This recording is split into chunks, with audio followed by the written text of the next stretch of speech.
Hello friends, आज की class में हम कुछ ऐसे वाक्यों को इंग्लिश में बनाना सीखेंगे जिन्हें आप डेली लाइफ में काफ़ी ज़्यादा बार बोलते हैं।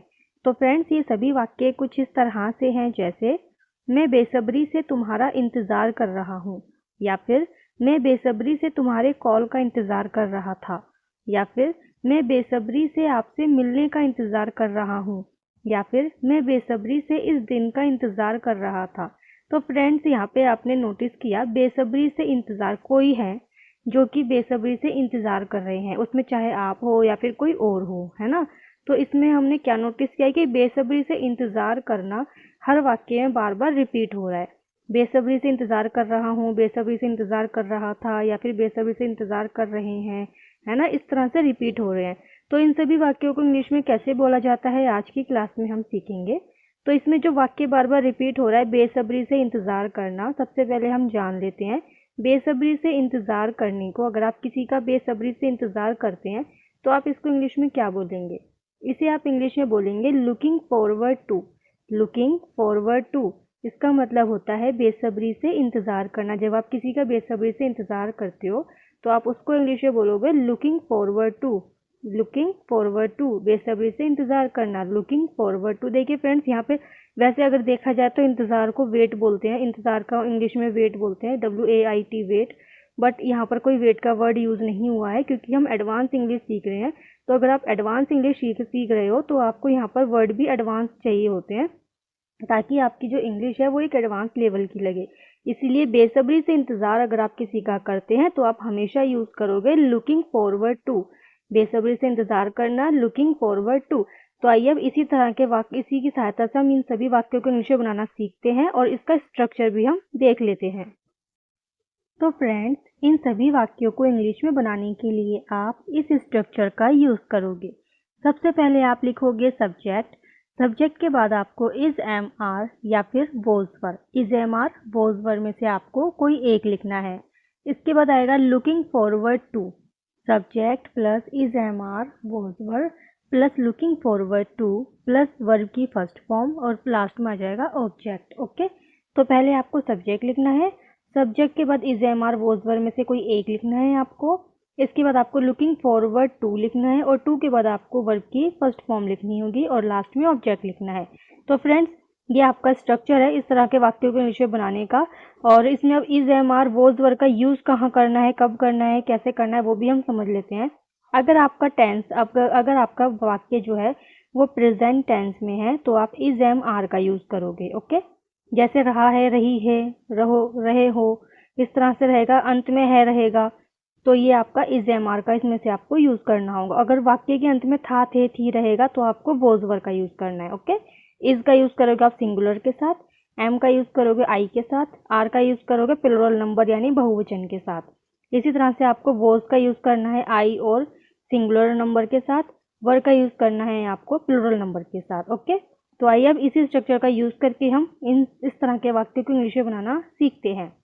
फर्स्ट सेंटेंस है, मैं बेसब्री से तुम्हारा इंतज़ार कर रहा हूँ। मैं बेसब्री से तुम्हारा इंतज़ार कर रहा हूँ। अब आप इसको इंग्लिश में कैसे बोलोगे? पहले आप लिखोगे सब्जेक्ट। सब्जेक्ट क्या है इसमें? मैं को इंग्लिश में आई बोलेंगे, क्योंकि अंत में क्या आ रहा है? रहा हूँ, यानी ये प्रेजेंट टेंस है। प्रेजेंट टेंस है तो हम इज, एम, आर में से किसी एक का यूज़ करेंगे। ओके, तो आई के साथ क्या आता है? एम। आई एम, एम के बाद आएगा looking forward to. I am looking forward to. To के बाद आएगी वर्ब की फर्स्ट फॉर्म। वर्ब इसमें है नहीं, तो अगर वर्ब नहीं है तो आप डायरेक्ट ऑब्जेक्ट भी लिख सकते हो। Okay, I am looking forward to you. मैं बेसब्री से तुम्हारा इंतज़ार कर रहा हूँ। I am looking forward to you. मैं बेसब्री से तुम्हारा इंतज़ार कर रहा हूँ। I am looking forward to you. I hope friends आपको ये समझ में आया होगा। आपको सिर्फ इसका स्ट्रक्चर बहुत ध्यान से समझना है और स्ट्रक्चर को आपको याद करना है, और इसके बाद आप इस तरह के सभी वाक्यों को बहुत ही आसानी से बना लोगे। आई होप फ्रेंड्स आपको ये समझ में आया होगा। अब इसी तरह से आपको अगला वाक्य बनाना है। नेक्स्ट सेंटेंस है, मैं बेसब्री से तुम्हारे कॉल का इंतज़ार कर रहा था। मैं बेसब्री से तुम्हारे कॉल का इंतज़ार कर रहा था। तो आप इसको इंग्लिश में कैसे बोलोगे? पहले आप लिखोगे सब्जेक्ट। सब्जेक्ट क्या है? मैं को इंग्लिश में आई बोलेंगे, क्योंकि इसमें लास्ट में क्या है? रहा था आ गया, तो आप इसमें यूज़ करोगे वॉज का। आई वॉज के बाद आएगा लुकिंग फॉरवर्ड टू, बेसब्री से इंतज़ार करने को क्या कहते हैं, looking forward to. I was looking forward to your call, आपके कॉल का, your call. I was looking forward to your call, मैं बेसब्री से तुम्हारे कॉल का इंतज़ार कर रहा था। I was looking forward to your call.